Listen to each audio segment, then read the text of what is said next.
The fight is booked, and in any case where there is a rematch, you have to ask the obvious question, what's different? In this case, there may be reason for Jiri Prochazka to be optimistic. In contrast to his first fight with Alex Perreira, where he came in after a 17-month layoff due to a shoulder injury, on this occasion he will enter the octagon for the third time in 7 months.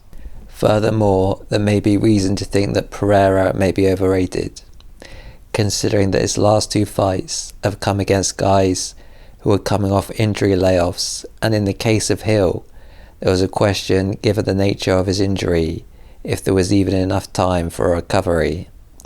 If you are going to make a case for Prochazka winning, it surely has to come via exploiting Perreira's takedown defense. Early on in Perreira's MMA run, I thought he looked like a natural defending takedowns with his low-handed style. It looks to me like since his early fights he's become more of a BJJ style grappler, which I don't think suits him. I should note, Perreira did go for subs on his MMA debut.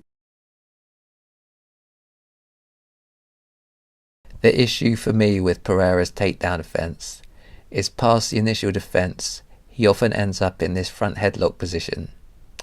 There is a sweep from this position which mainly comes from Greco-Roman wrestling, but it's hard to do unless the opponent makes a mistake or you're a high-level wrestler. To me, Perreira looks like someone who is maybe thinking about finishing a guillotine, but in the meantime the headlock isn't offering much defensively.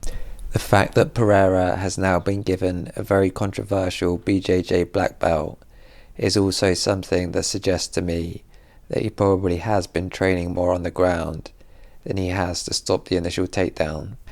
Looking at their first fight, Prochazka got in perfect position to finish a head and side single, but he didn't really try to pull the trigger on any specific technique. To look across the board at Prochazka's fights, there aren't many examples of him going for takedowns apart from when he's been caught on the feet.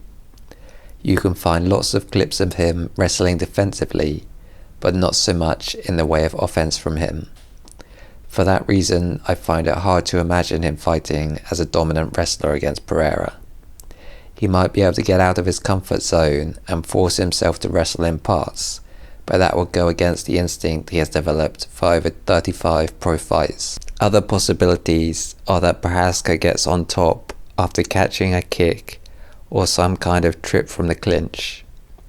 There is a question of how much damage can Prochazka do if he gets on top. As a rule of thumb, I think it's fair to say Prochazka wins the ground exchanges in most of his fights. He seems especially good at bridging and sweeping. From the top position, he has had success with ground striking, including in the first Perreira fight. As mentioned before, Perreira has made questionable tactical decisions on the ground in the past.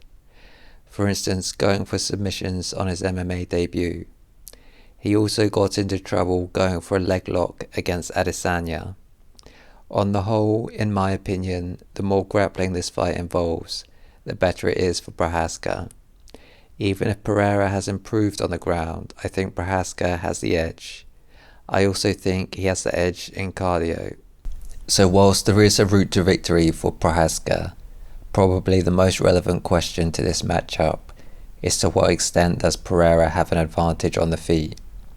A lot of people have called Perreira unorthodox, which mostly seems to focus on his low hands and strike mechanics.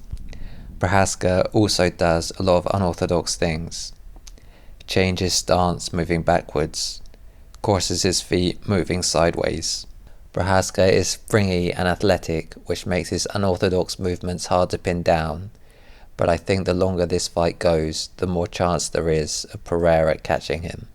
So overall, in my opinion, I would rate Perreira's chances of winning this fight at about 60 to 65% chance of being likely to happen. There is a possibility for Prochazka to win via grappling, although I think he would probably need to shoot more shots than he's comfortable with to do that. If Prochazka dismisses the first fight as a fluke and tries to stand with Perreira, then I would rate his chances as significantly less than 30 to 35%. This has been my opinion. Let me know in the comments who you have winning here.